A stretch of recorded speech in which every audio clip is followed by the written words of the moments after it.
I had just turned 18. No job, no college plans. Just desperation and too much time online. I found the thread while digging around some forums on the dark web. It was called Watch and Earn, No Questions Asked. The top comment said, fastest $500 I ever made. Just don't ask questions. The link led to a plain black web page. One video box, no title, just a countdown. 3, 2:59, 2:58. I waited. The timer hit 0. The stream began. It looked like grainy CCTV footage. A person sat in a chair, arms zip-tied behind their back, head covered with a black bag. No movement, no sound, no chat. The room was bare. Concrete floor, stained walls, one dangling bulb overhead. I thought it was fake, some edgy performance piece. 10 minutes passed, then the stream ended. A message popped up. Payment sent. I checked my crypto wallet. $500. Real. Immediate. I told myself it was staged. Indie art stuff, but I needed the money. So the next night, I went back. Same site, new countdown, new stream, same setup, except the person this time had a dark patch on their shirt. I squinted. It looked like blood. Oh, no movement, just that low electric buzz from the camera. Another $500 dropped into my wallet.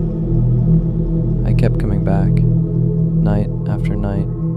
It started to feel addictive. Each time, new person, same chair. Sometimes, small differences. Red marks on wrists, duct tape residue on the wall, a dried smear near the floor drain. I told myself it was just props, makeup, a sick production.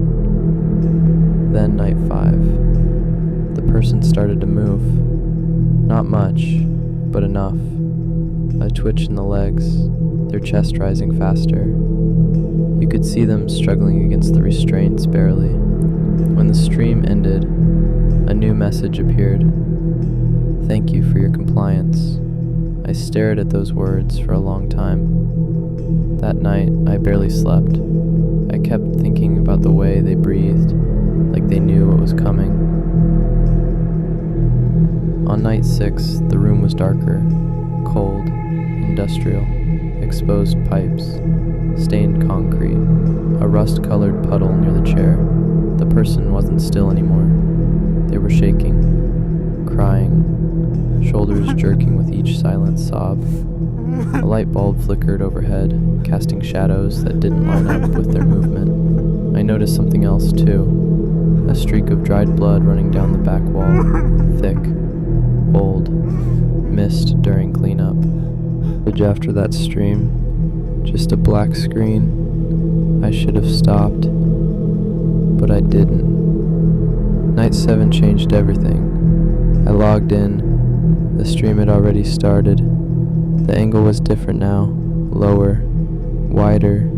You could see the whole chair, the restraints, and the pool of blood beneath it. It wasn't dried.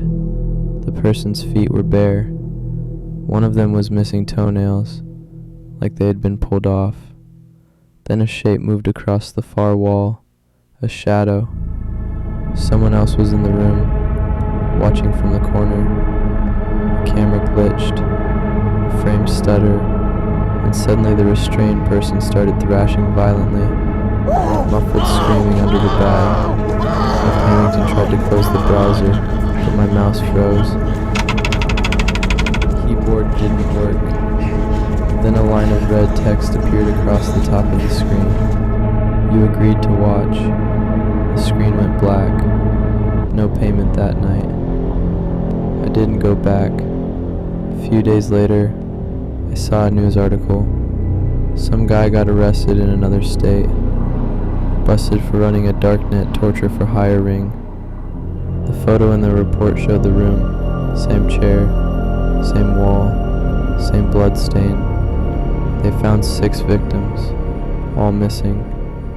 I never told anyone what I saw, where I took part in. I deleted everything, wiped my drives, switched devices.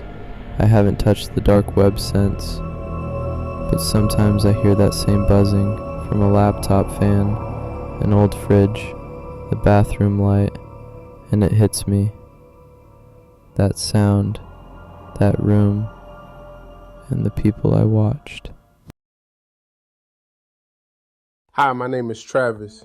I used to explore the dark web out of curiosity, not for drugs or hitmen, just to see the weird stuff people sold. There was this one vendor with a strange store layout, mostly garbage.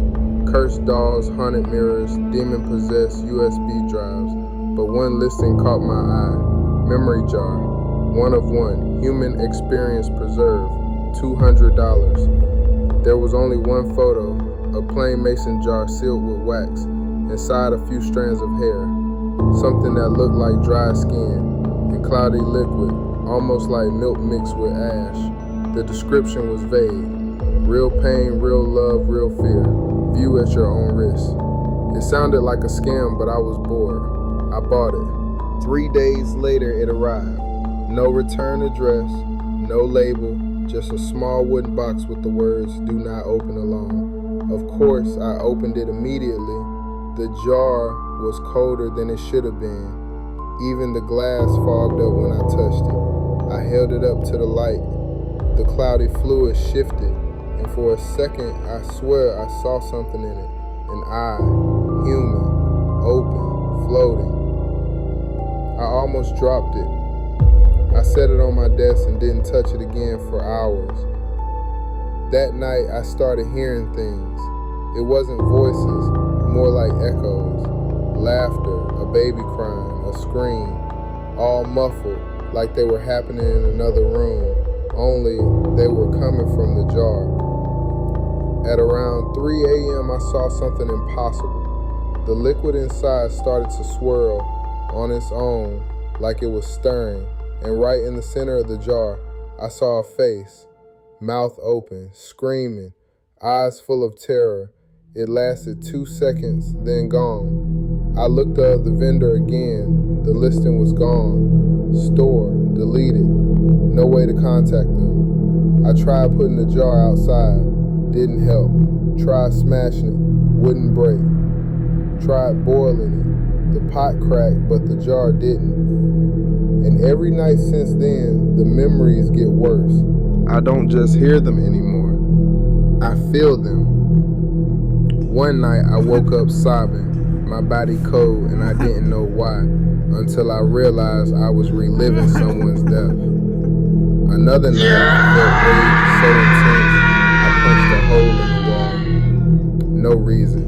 My vision went red. One time I blacked out for hours, woke up sitting in my backyard, barefoot, holding the jar in my lap. The next day there was something new inside it. A fingernail. It wasn't there before.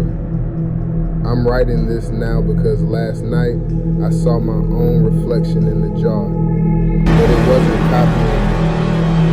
It blinked before I did. I don't know what this thing really is. A curse, a vessel, a recording of something horrible. But I do know this. Every time I try to get rid of it, it shows up again. Back on the desk, back on the shelf, always cold, always watching, and every night it whispers something new, in a voice that's starting to sound more and more like mine. I haven't opened the lid. I don't think I ever will.